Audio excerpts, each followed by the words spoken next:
Well, welcome to another work in progress. I've created a composition of two Redtail Hawks, one standing on a perch, and then I placed a nice profile image of another right in front of it. It could very well even be the same bird. They're downloaded from Pixabay. I'm just going to move this up a bit so we can focus on it better. So I'm working on the hawk down here, and that's where you need to be focused. I've changed my lighting. I was using a nice big, for years, a nice big ring where I have my other camera centered, and I have another side one over here. It's a small table one that I do for the side. That gives me a little extra light on my art supplies. But I'm not using the ring. I have, when I don't know the name of it, I have a light that holds the camera so I can videotape with it, and it has a very soft light, and I'm using that one instead. And the reason is the big ring light is just too much of a glare. And in fact,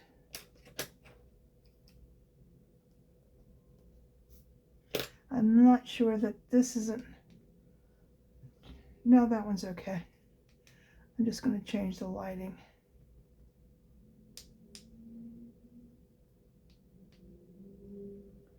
Okay, there we go. So this is the image of the Redtail Hawk. Redtail Hawk and I have a special relationship.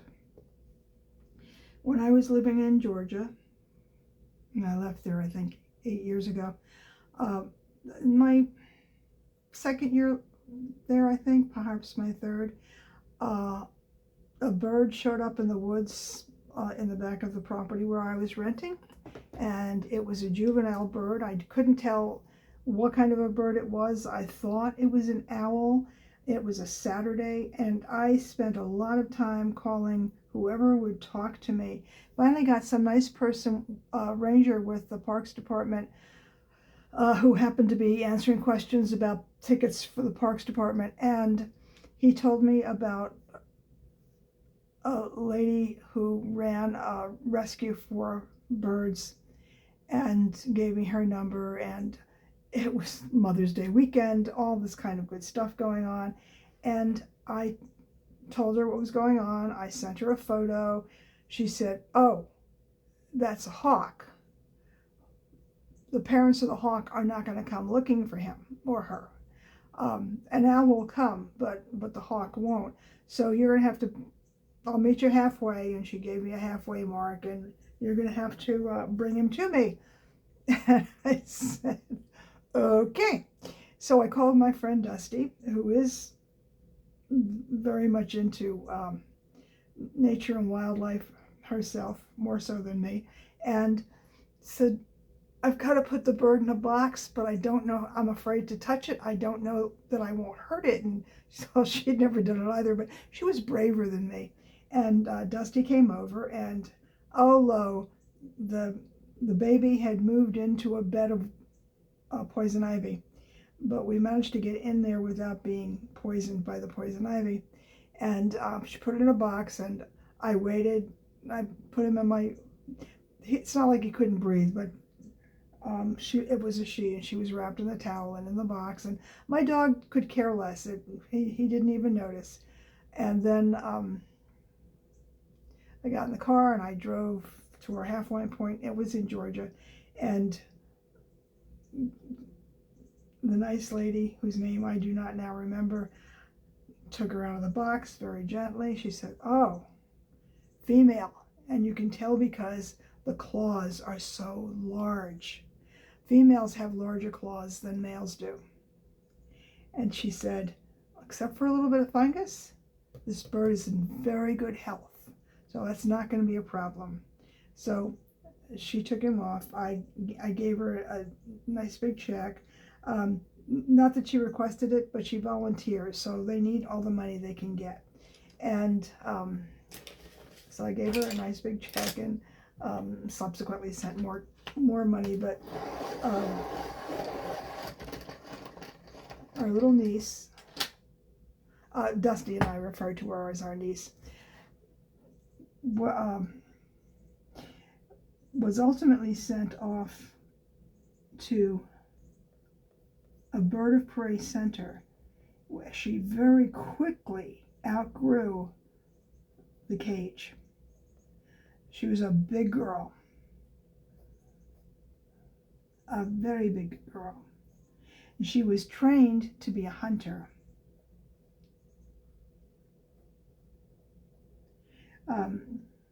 So she was trained to be an exterminator. And what amounts to is they take them out to building sites or places where the trees have been cleared and there is going to be building going on, and they hunt for the rodents. And my understanding is that she was very good at this.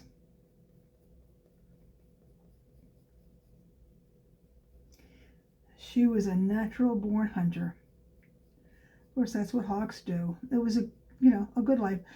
I don't know. I mean, I didn't really keep up with them, so I don't know if she's still alive or not. I see no reason not to be, but it's because I don't know what their natural lifespan is. This was back maybe 9 or 10 years ago, so it was 2014, 2013.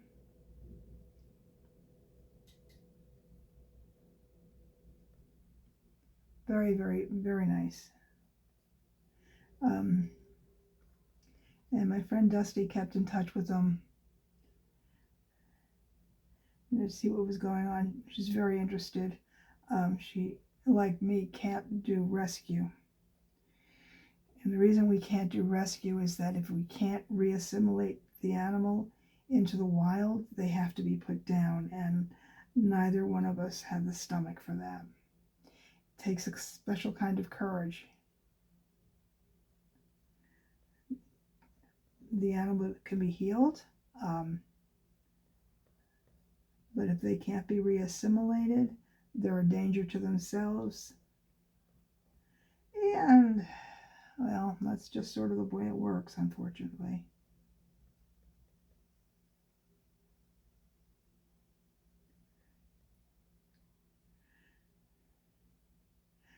Now I'm using, this is a Derwent drawing pencil, Chinese White.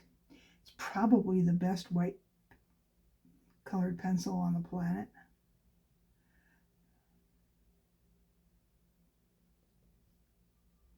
And I'm just going through and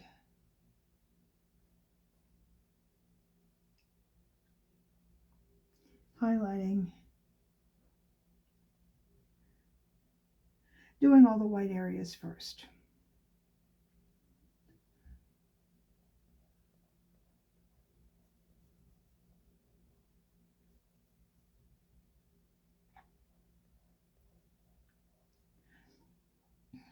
Now, of course, this is a colored photograph that I desaturated so I could get the gray tones just right.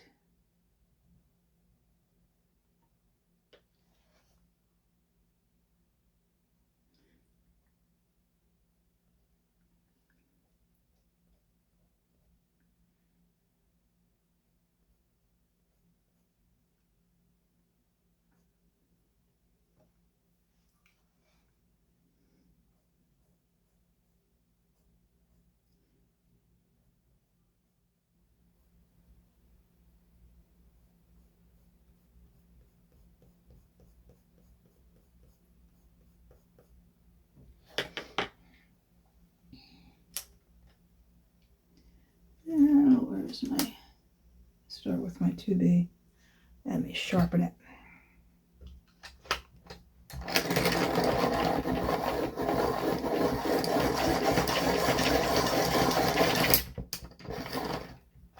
Okay, this is my AF-Matte pencil sharpener. It's manual and it gives you a long point. I'm using the 2B right now. I'll be building up as I go along, but right now we're using the 2B. Could use probably the H, but I want a little bit more contrast. than I would get with the H or the B.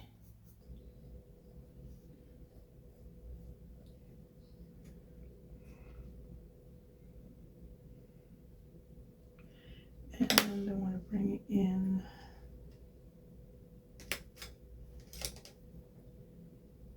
the 8B because it's pretty dark right over here.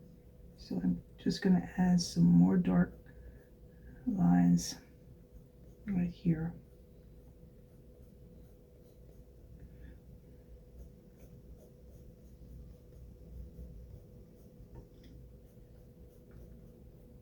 And I'm pressing a little bit harder.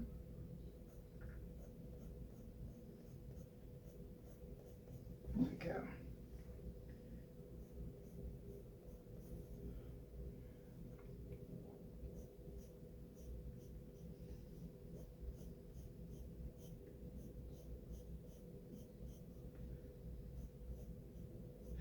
Really, it's been a while since I did a lot of work on toned paper, and I used to love it, and I don't know why I stopped.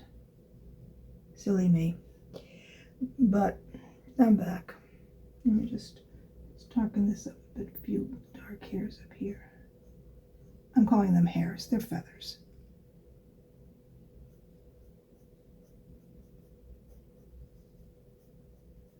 Okay. Now, I bring up here.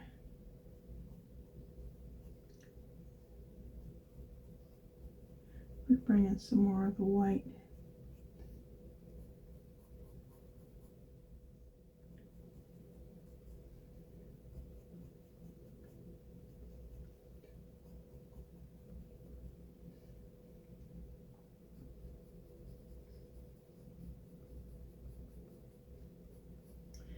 Okay.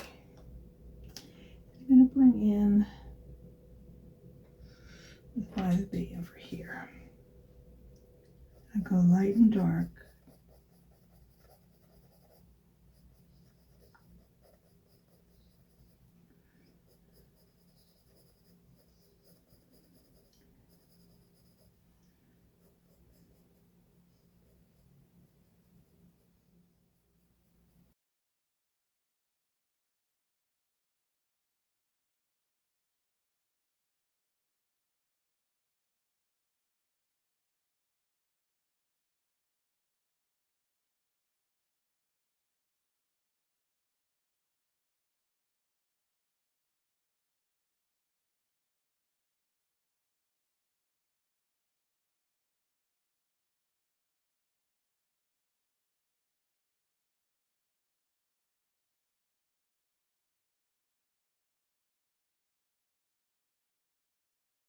Down to these areas near the bottom for the blending.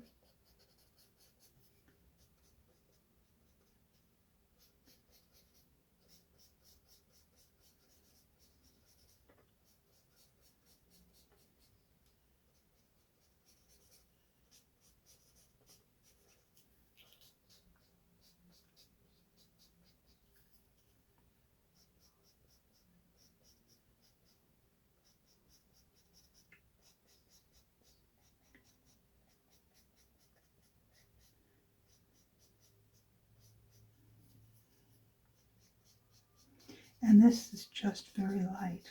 I'm not rubbing in, I'm just running my blending stump over the graphite.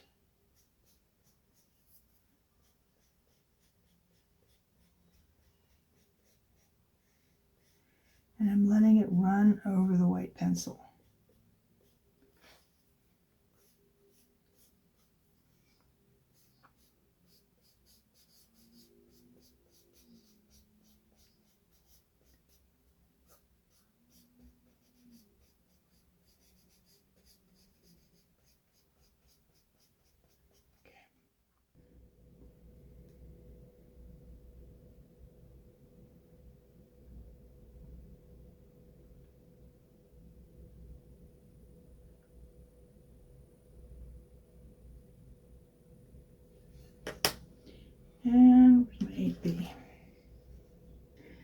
for the pupil.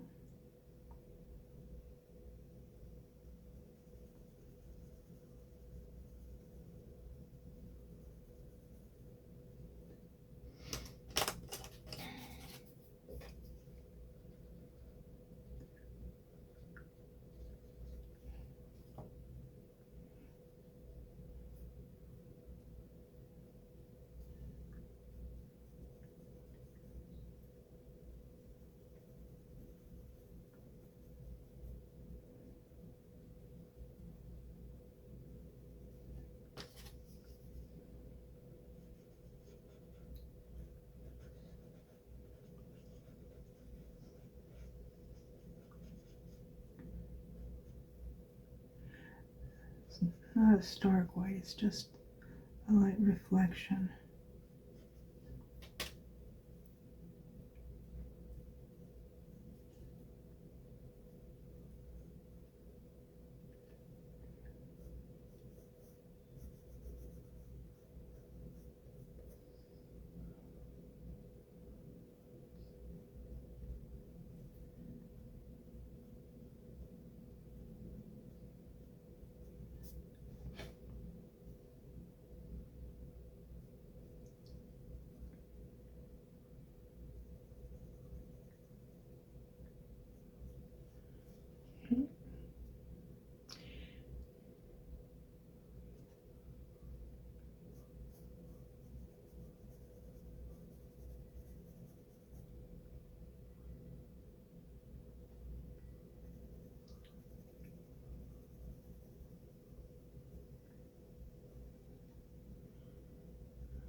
Oops.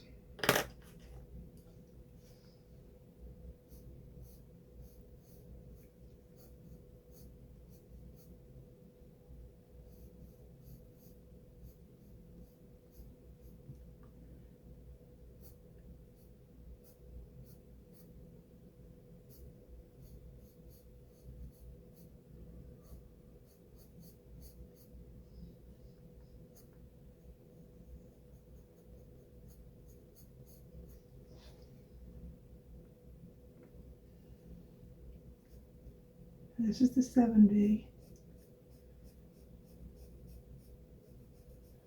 And I'm just coming in to redefine some of the feathers. There are lots of tiny feathers on the bird's head. They're not flight feathers or wing feathers. They're very tiny.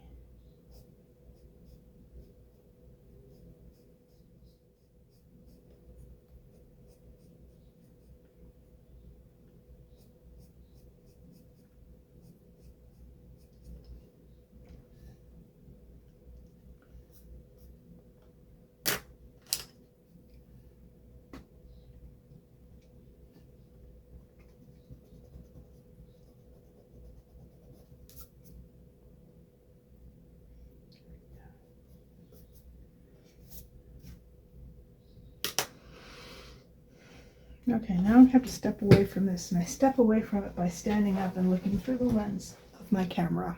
Let me just bring it down so we can see both of the birds.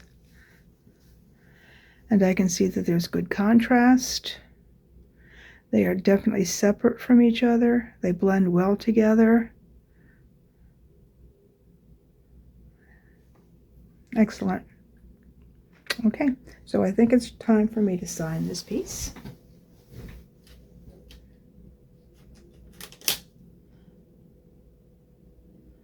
Oh, that'll be fine.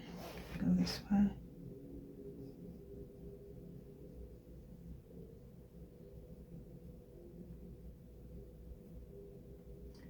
And it's now September.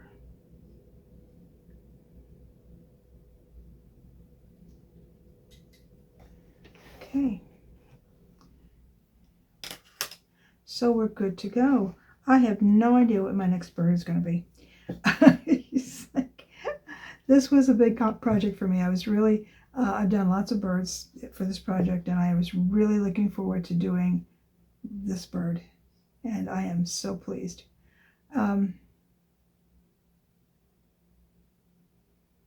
Thank you for joining me. And if you did enjoy it, I'd appreciate a thumbs up, and